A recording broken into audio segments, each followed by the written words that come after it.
welcome back, you guys. You have been looking forward to this quite a bit. Some of you guys have been rage looking forward to this for quite some time.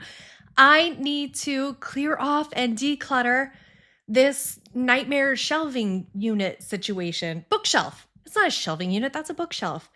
And I have been putting it off for months and months and months because I just don't feel like it ever. But I wanted to do something a little bit special because we do have a sponsor today. It's FlexiSpot. We're going to talk about them in a little bit, but I need to get this done. I wish I hadn't waited until the end of the school year to actually organize where most of the school stuff is, but also there's something really satisfying about completing the year, the school year, and then just like doing a whole redo. I think what I should do also that I didn't do in this moment because I had a huge weekend ahead of me and I just wanted to knock this zone out really quickly.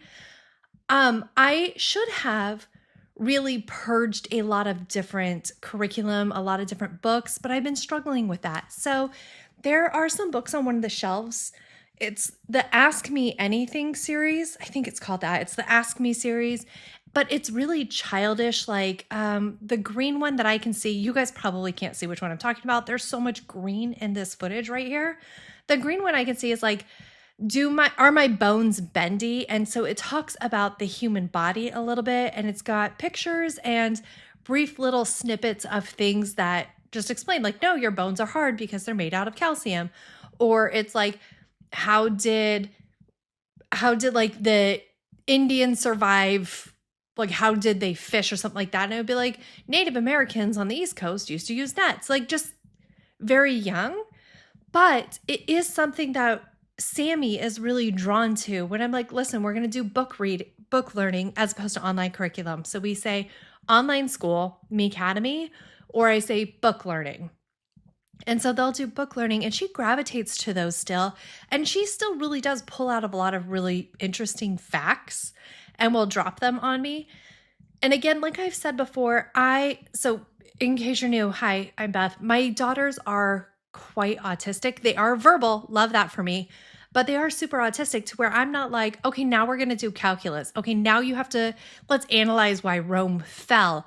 Okay, here are the different properties of magnesium and stuff like that. Like they do really like certain chemical things. We were super into the periodic table of elements for a while, and they were dropping fact bombs on me left and right.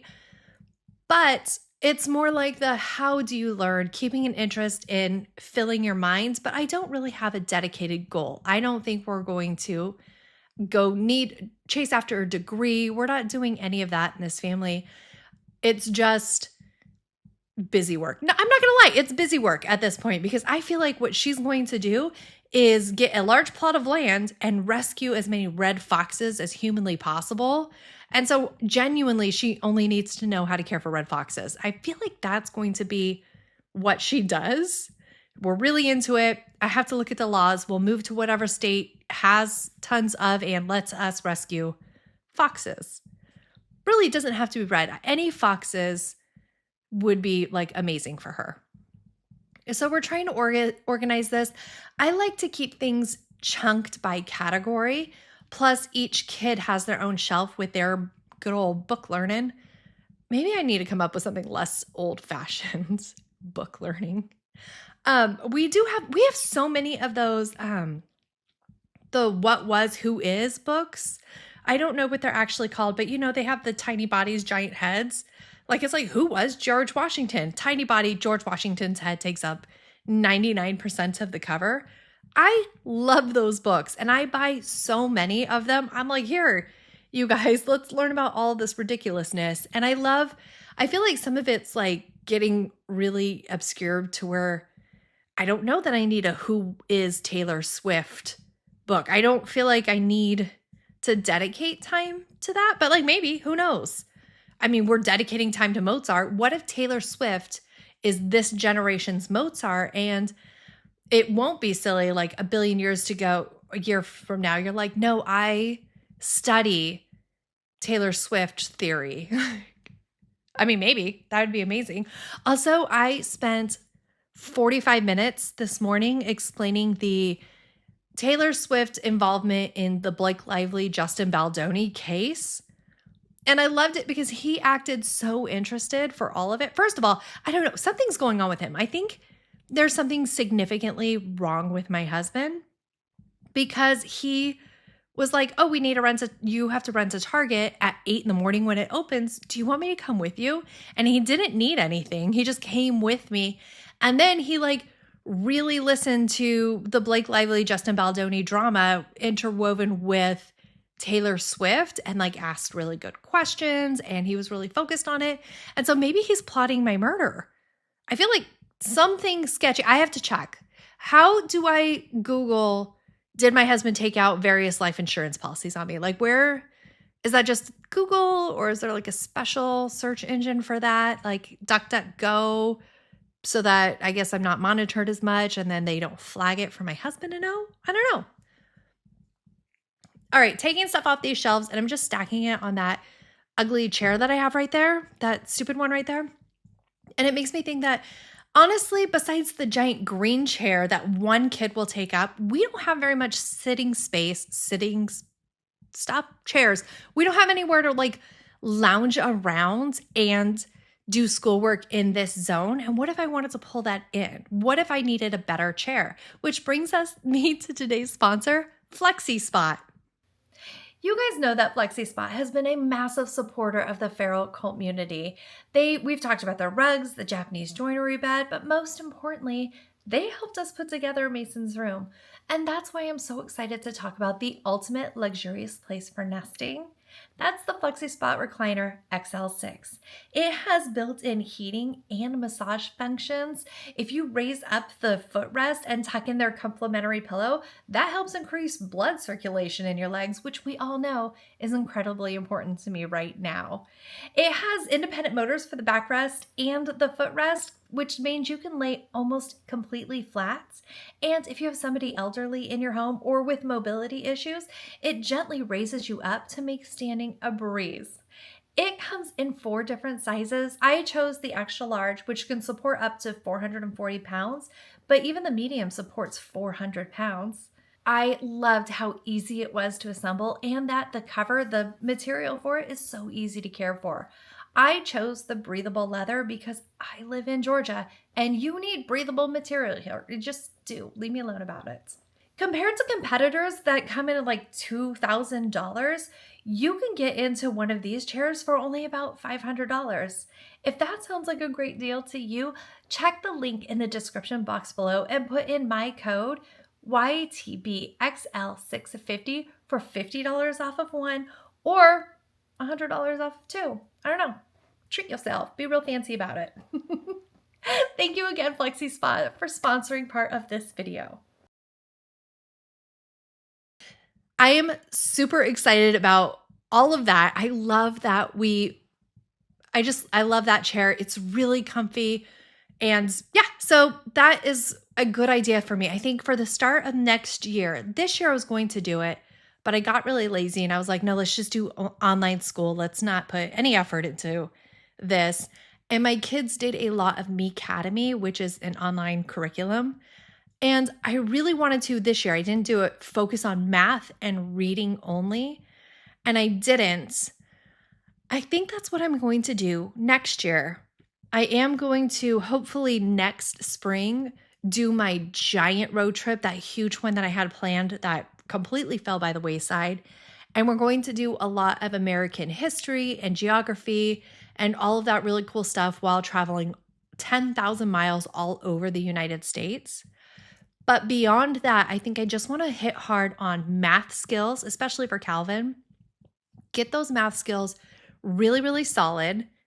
And then reading, because reading, you can read about science, you can read about history, you can read fiction, you can start to deep dive on the concepts of it. I was reading a book with my son, The Boy Who Harnessed the Wind. It is historical, it's not an autobiography for sure. It's a fiction-y autobiography. It's real, but not all of it. Anyway, it's about a boy in Africa who dreamed to be an inventor and things like that. But in it it had this one specific story where it was talking about how they have like a shaman, but it's called different. I got to go back and read this better to have a better idea of what it is. But it's basically they were so poor, they didn't have many doctors, but they had a lot of people who would create potions and cast spells and exorcise demons, and you could curse each other really well. And he was talking about how one of these kind of shaman type people went into the woods, stood on the chest of a dead man, and all these serpents came out of the woods. And he was like, "Be gone, serpents." And then the dead man rose and was not like zombie, but like, "Oh, I'm back to life. Have a good day." And I was asking Calvin about it. I was like, "What do you think this is? Like, what do you think about this story?" And instead of saying, "I think it's exaggerated," I think the grandpa who told the story about this is like embellishing and telling kind of a fanciful story to his grandkid. He was like, "I think they were trained serpents. I think like he had a bunch of them that he pre-trained and put them in the woods so he could show off." And I was like, "Oh, my sweet love, because you still believe everything." Like he just believes things. And I want to be like, "Listen, dude, everybody lies all of the time. Just that's how it is. If a Nigerian prince emails you, dude, don't believe him." So maybe I should have him. I want to lure more scammers to call me. I had so much fun with that scammer. I miss him deeply. The other day, a scammer called me and I kept him on the phone as long as I could, but I was too excited, so he hung up on me. And I just want more scammers to call me so that I can try to either evade my arrest, because the warrants out for my arrest are very scary, or I really would like all of the drugs and cash that they apparently were shipping me but stopped at the border, which triggered the warrant for my arrest. Like either or, guys. Either please don't arrest me or send me the drug. Like maybe that's my next arc. Instead of a really solid, delicious divorce arc for YouTube, I become like a crazy drug lord. I think, okay, so to prepare for this, should I watch The Sopranos? Is that cautionary tale or how to? Or that's more mafia. Should I be like, are there any good documentaries on how to run a cartel? Is there a book? Like a Cliff Notes? I don't want to read a whole book. I'll skim a synopsis at best. Maybe I'll use AI and be like, "Dear AI, what is the best way to run a cartel?" And that I feel like would be the best, because AI can scan all of the internet and it will give me the best tips and tricks. So, and then I would be rich enough to like already pre-buy some cruise ships. And now, no, I don't want to buy cruise ships. We'll just take them over when the zombies come, and that's fine. Okay, so I am really wrapping up. I didn't do a lot of purging because it's hard for me to let go of curriculum books. It really is. I am like, we still like some of the younger stuff, the older stuff that I got, because I like to pick it up from people purging where they're like, "My kids are grown. We don't homeschool anymore. Could I just get these out of my house?" And that's how I get most of our curriculum stuff. And I have a hard time letting it go, especially when I redo things like this. I am filled with so much more inspiration. And I am like, "Oh yeah, next year is going to be completely different. We're going to do zero online stuff. Every day we're going to do hands-on activities. My kids will quietly read and they will be joyous about it. They'll be like, 'Mother, may we please have more novels to read? We love this.'" It will suddenly, nobody has any iPad time. We don't care about it anymore. Screens are a thing of the past. It just fills me with delusion.